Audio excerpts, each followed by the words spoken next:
Welcome back. સમાચારો સાથે આગળ વધીએ. દૂધધારા ચૂંટણીના પરિણામમાં સૌથી મોટું ટ્વિસ્ટ આવ્યો છે.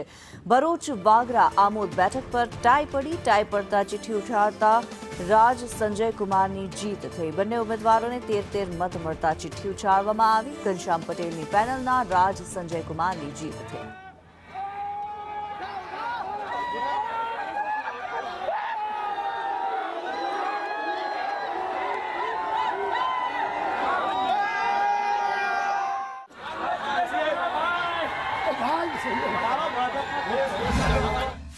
વાગરા ઝોનમાં વિજય તો થયો તે ભારતીય જનતા પાર્ટીનો વિજય છે.